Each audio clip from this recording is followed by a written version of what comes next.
Hi hello, నేను Prasad KVV. ఈరోజు మన స్టూడియోలో Telugu Desam party spokesperson Latha Suryadevar గారు ఉన్నారు.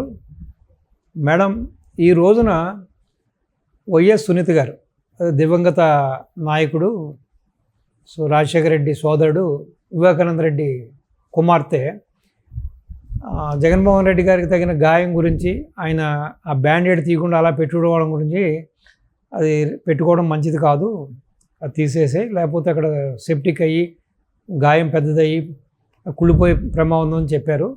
కానీ తండ్రి విషయంలో న్యాయం చేయమంటే చేయని వ్యక్తి, తనకు సంబంధించిన విషయం కాబట్టి చెల్లాయి మాట విన్నాడంటారా? దానివల్ల బ్యాండేజ్ తీసాడంటారా? దీని గురించి మీ విశ్లేషణ ఏంటి? జగన్మోహన్ రెడ్డి ఆ రాయి తగిలిన దగ్గర నుంచి కూడా నాటకీయంగా జరగటం జరిగింది. దాని మూలన కొంతమందిని బలి చేయటం కూడా జరిగింది. అమాయకులైన వాళ్ళని కూడా, అంటే జైలు పాలు చేయటమే కానివ్వండి, మైనర్ అయిన పిల్లల్ని కూడా హింసించటం కానివ్వండి, ఇవన్నీ చూసాం. అదే కోడికత్తి శ్రీనిలాగే వీళ్ళని కూడా బలి చేయాలని చూశారు, కానీ నాటకం రక్తి కట్టలేదు. ఖచ్చితంగా గులకరాయి సతీష్ అయ్యాడు. కానీ ఇప్పుడు ఏమైంది, అది రాయి ఎక్కడ తగిలిందో తెలీదు, ఎందుకు ఎవరిని కొట్టిందో, ఇంతమంది ఇన్ని షాట్లు ఎట్లా తగిలాయో, ఒక రాయి 3 షాట్లు అన్నట్టు ఒక ఇద్దరు తలకు దెబ్బలు తగలటం, ఒక ఆయన కన్ను పూర్తిగా ఆపరేషన్ చేసుకున్నంత బ్యాండేజ్ చేశాడంటే ఇంకా ఏ లెవెల్లో దెబ్బ తగిలిందో అది. మళ్ళీ ఆయనకి కొట్టి సీఎంని జగన్మోహన్ రెడ్డిని కొట్టి మళ్ళీ కాలుకు కొట్టి మళ్ళీ ఆ రాయి ఎక్కడ పోయిందో కనపడడం లేదంటున్నారు. దాన్ని ఇంకా కూడా ఏపీ పోలీసులందరూ కూడా గాలిస్తూనే ఉన్నారు. అది తొందరగా కూడా దొరకాలనే మనం అందరం కూడా కోరుకుందాం. ఇప్పుడు రాయి గాయం కూడా ఎక్కడ పోయినా తెలియట్లేదు అంటున్నారు, అది ఎంతవరకు నిజం? ఖచ్చితంగా అంతే కదా, రాయి దొరకలేదు, గాయం కనపడలేదు. రెండు ఏంటంటే 14 రోజులు బ్యాండేజ్ వేసుకున్నారు. జరిగిన రోజు నుంచి 14 రోజులు బ్యాండేజ్ వేసుకున్నారు. కానీ సునీత గారు కూడా మొన్న ప్రెస్ మీట్లో చెప్పారు కదా, అన్ని రోజులు ఉండకూడదు, ఏదైనా గాలి కారితే తొందరగా హీల్ అయిపోతుంది, అలాగే ఉంటే సెప్టిక్ అయిపోతుంది అని చెప్పారు సునీత గారు. అది చెప్పిన దానికి గాను జగన్మోహన్ రెడ్డి ఎందుకో 2 రోజుల్లోనే తీసేశాడు. ఎందుకంటే ఇంకే డాక్టర్లు చెప్తుంటే కూడా, తను ఒక డాక్టర్ కాబట్టి, అదే ఇంకెవరైనా చెప్పుంటే వాళ్ళు ఏదో చెప్తారు కావాలని, మా డాక్టర్లు పర్సనల్ డాక్టర్స్ నన్ను ఇన్ని రోజులు పెట్టుకోమన్నారని చెప్పేవాళ్ళు. ఇప్పుడు వ్రతం చెడ్డా కూడా పర్లేదు, ఫలితం దక్కితే చాలని చాలామంది అంటూ ఉంటారు. ఈ 14 రోజుల బ్యాండేజ్ ఈ డ్రామాలో జగన్మోహన్ రెడ్డికి ఏదైనా పొలిటికల్ ఇమేజ్ పెరగడం కానీ, పొలిటికల్ మైలేజ్ అయినా వచ్చింది అనుకుంటున్నారా మీరు? ఖచ్చితంగా ఏ మైలేజ్ కూడా వచ్చే అవకాశం లేదు. ఎందుకంటే ఎవరు కూడా ఎందుకు అనుకుంటారు 14 రోజులు ఎందుకు కట్టుకుంటారు? ఎక్కడైనా జరుగుతాయి అట్లాంటివి. అసలు లేని దానికి 3 కుట్లు అన్నారు. 3 కుట్లు వేయటానికి 11 మంది డాక్టర్లు అంట. అసలు 11 మంది ఒక గ్రూప్ ఫోటో దిగటం ఏంటి? అదేంటి, జర్నీ చేసినంతసేపు 4 గంటలు బస్సు యాత్ర చేశాడు. బస్సు మీద పైన నిలబడి అందరినీ అభివాదం చేస్తా అందరినీ విష్ చేశాడు. అలాంటప్పుడు ఎక్కడ అసలు బ్లడ్ చుక్క కనపడలేదు. మళ్ళీ 4 గంటల తర్వాత వెళ్ళి 3 కుట్లు వేశారు. ఇవంతా ఎంత నాటకీయంగా ఉంది. సరే, అక్కడ ఇన్సిడెంట్ జరిగింది అన్నప్పుడు కూడా అక్కడ ఎవరు, అంటే ఆయనకు ఎన్ఎస్జీ ఉంటుంది కాబట్టి, వాళ్ళు ఎవరు కూడా బుల్లెట్ ప్రూఫ్ పెట్టింది కూడా లేదు. వాళ్ళు ఓపెన్ చేయలేదు. ఇప్పుడు మీరు చెప్పినట్టుగా కుట్లు వేసి ఉంటే ఆయన ఇప్పుడు నిన్న తీయగానే చాలా నుదురంతా కూడా చాలా క్లియర్గా కూడా ఎక్కడ కూడా స్కార్ అనేది లేకుండా నీట్గా ఉంది కదా. మరి ఈ కుట్లు వేసి ఏమైపోయి ఉంటారంటారు? అవి కూడా కనపడకుండా వెళ్ళిపోయి ఉంటారు ఎక్కడికన్నా? ఖచ్చితంగా అది కుట్లు పడుంటే కదా. కుట్లు పడుంటే నిజంగానే 14 రోజులు వాళ్ళు అలా పెట్టి ఉన్నదానికి బ్యాండేజ్ సెప్టిక్ అయిపోయేది ఈ పాటికి.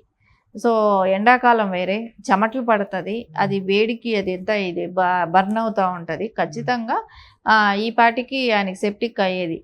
అక్కడ ఏ రకమైన కుట్లు పడలేదు కాబట్టి, ఎలాంటి గాయం లేదు కాబట్టి ఖచ్చితంగా ఆయన తీయాల్సి వచ్చేసింది. ఇంకా ఇంతకు మించి, ఎందుకంటే బైపాస్ సర్జరీలు పెద్ద పెద్ద ఆపరేషన్లు జరిగితేనే అన్ని రోజులు ఏమీ బ్యాండేజ్లు వేయట్లేదు, ఇచ్చేయట్లేదు. ఆ దెబ్బ తగిలిన వెంటనే మరుసటి రోజుకి రెస్ట్ అయిపోయింది. అదో పెద్ద దెబ్బలాగా 2 రోజులు రెస్ట్ తీసుకోవటం అయింది. తర్వాత ఆయన ప్రజల్లోకి రావటం అయింది. యాక్చువల్లీ నిజంగా జరుగుంటే నెక్స్ట్ డేకే ఓపెన్ చేసి ఉండేవాళ్ళు. జరగలేదు కాబట్టి 14 రోజులు దాన్ని ప్రొలాంగ్ చేయటం జరిగింది. కానీ ఇంటర్నెట్ మాధ్యాల్లో దీంతో చాలా మీమ్స్ చేస్తూ, చాలా రకరకాలుగా దీని మీద ట్విట్టర్లో కూడా ట్వీట్లు చేస్తూ కూడా చాలా అపహాస్యానికి గురయ్యి, ఇది రక్తి కట్టలేదని చెప్పి తీసేశారని చెప్పుకుంటున్నారు కొంతమంది. ఈ నాటకం రక్తి కట్టలేదు, దీనివల్ల మైలేజ్ రాలేదు అంటున్నారు. అది ఎంతవరకు నిజమంటారు? ఖచ్చితంగా అక్కడ ఏమవుతుందంటే, ఆయన పెట్టుకున్న బ్యాండేజ్ని అందరూ ఫాలో అయ్యారు. అందరూ అలాంటి బ్యాండేజ్లు పెట్టుకోవటం మొదలుపెట్టారు. దాన్ని బెట్టింగ్లు కూడా వరకు కూడా వెళ్ళారు.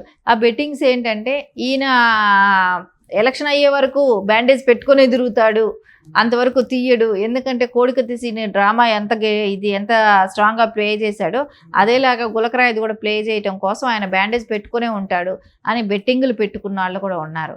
సో మనీ బెట్టింగ్లు పెట్టుకున్నారండి. దీని గురించి అంటే ఈ నాటకం రక్తి కట్టకపోవడానికి అది నిజమైన దెబ్బ కాకపోవడమే కారణం అంటారా మీరు? ఖచ్చితంగా అది నిజమైన దెబ్బే కానే కాదు. ఎందుకంటే ఆయన అసలు అలాంటి దెబ్బ అనేది ఆయనకి జరగలేదు, ఆ ఇన్సిడెంట్ అనేది జరగలేదు కాబట్టి ఆ దెబ్బ అసలు కానే కాదు. అది అంతా పాపం ఒక సతీష్ లాంటి వాళ్ళని బీసీ కులంలో ఉన్న 16 ఒడ్డెర కులస్తులు, ఒడ్డెర యువకులు బీసీ కులానికి సంబంధించిన వాళ్ళు కాబట్టి వాళ్ళని తీసుకొచ్చి ఆ పిల్లాడిని ఇప్పుడు నెల్లూరులో జైల్లో ఉంచటమే కానివ్వండి, 307 పెట్టడమే కానివ్వండి. ఆ 307 అంటే కూడా 7 సంవత్సరాలు శిక్ష పడే అవకాశం ఉంటుంది. కానీ ఎందుకు ఆ పిల్లాడిని బలి చేస్తున్నాడు అనేది కూడా అర్థమవుతుంది మనకి. ఎందుకంటే దుర్గారావుని తీసుకెళ్ళి ఏ రకమైన ఇబ్బంది పెట్టాడు. సో బోండా ఉమ్మగారి పేరు చెప్పమని, తెలుగుదేశం వాళ్ళు చేయించారని చెప్పమని, సో ఎలాగైతే ఇబ్బంది పెట్టాడో అది అందుకోసమే ఇప్పుడు దానికి సాక్ష్యాలు ఎలా సేకరించాలి, సతీష్ ఎలా చేశాడు, ఎందుకు చేశాడు, అక్కడ ఉన్నాడా లేడా, ఇవేమీ కూడా ఎవిడెన్స్ లేదు, చూసిన వాళ్ళు కూడా లేరు. కానీ సతీష్ని అరెస్ట్ చేయడం జరిగింది. సో ఇదంతా కోడికత్తి సీనుని ఎలా అయితే బలిపశువుని చేశారో ఇప్పుడు అదే కులకరాయి సతీష్ని కూడా అలాగే చేయటం జరిగింది. దీని అంతటికీ కూడా కారణం ఒక ఉమాదితనంతో కూడిన సీఎం అవ్వాలనే ఒక అత్యాశతో చేస్తున్న పనిని, దీన్ని ఎలాగైనా నేను సీఎం అవ్వాలి, ఏమైనా చేసి సీఎం అవ్వాలి, ఎవరైనా చచ్చిపోయినా నాకు బాధ లేదు, ఎవరిని చంపినా పర్లేదు అనే ఉద్దేశంతోనే ఆయన పనిచేస్తున్నాడు. దానికోసం ఇంకా ఈ 10 రోజుల్లో ఇంకెలాంటి డ్రామాలైనా చేసే అవకాశాలు ఉంటాయి. కానీ రాజకీయ జీవితంలో ఇటువంటి చిల్లర చర్యలు, చిల్లర చేష్టల వల్ల ప్రజల్లో ఈ రాజకీయ నాయకులు పలచనవరంటారా? కానీ ఇటువంటి చిల్లర వేషాలు వేసి రాజకీయ లబ్ధి పొందాలనుకోవడం సమంజసమా? ఇది నిజంగా అసలు హర్షించదగ్గ విషయమా?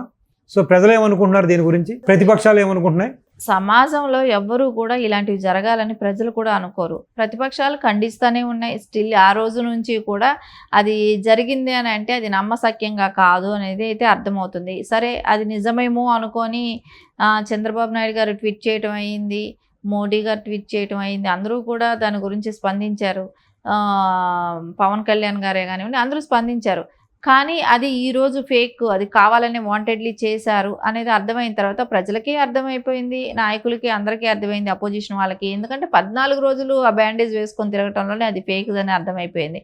సో వాళ్ళు అది కూడా చేసేవాళ్ళు, మేకప్తో కవర్ చేయడానికి ముందే బ్యాండేజ్ తీసేసి చేసేవాళ్ళు. ఇప్పుడు సమ్మర్ కాబట్టి అది బయట వచ్చినప్పుడు ఆ మేకప్ కూడా పోతుంది కాబట్టి ఖచ్చితంగా అదన్నీ మళ్ళీ తెలిసిపోతుంది అని చెప్పేసి 14 రోజులు లాక్కొని వచ్చాడు. సో దానికి మించి లాగటానికి వీలు పడలేదు.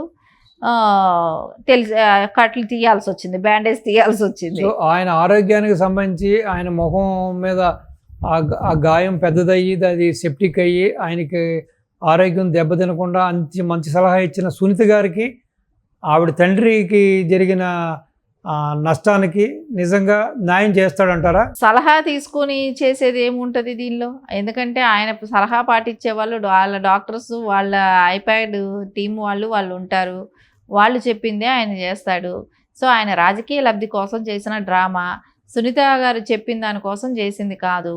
సో ఖచ్చితంగా రాజకీయం కోసం చేసింది. సో అది ప్రజలందరూ కూడా దాన్ని గమనిస్తున్నారు. జగన్మోహన్ రెడ్డి చేసిన ఇప్పుడు ఇదివరకు కోడికత్తిది ఎట్లా చేశాడో ఇది కూడా అదే అనేది అందరికీ అర్థమైపోయింది. కాకపోతే నెక్స్ట్ వివేకం గారు లాగా ఎవరిని వేస్తాడో అది కూడా చూడాలనేది వెయిట్ చేస్తున్నారు. కాకపోతే అలా చేయటానికి ఎవరు కూడా ఇంకా అంటే వాళ్ళ రక్త సంబంధికులు ఎవరు కూడా పక్కన లేరు కాబట్టి అది కూడా జరిగే అవకాశం లేదు. థ్యాంక్ యూ లత గారు. చూద్దాం భవిష్యత్తులో మరిన్ని ఇటువంటి నాటకాలకి వైఎస్ జగన్మోహన్ రెడ్డి తెరదీస్తారా, లేకపోతే ఈ నాటకాలకి తెర దించుతారా? సో కాలమే నిర్ణయిస్తుంది. ఓకే, థ్యాంక్ యూ అండి. Thank you.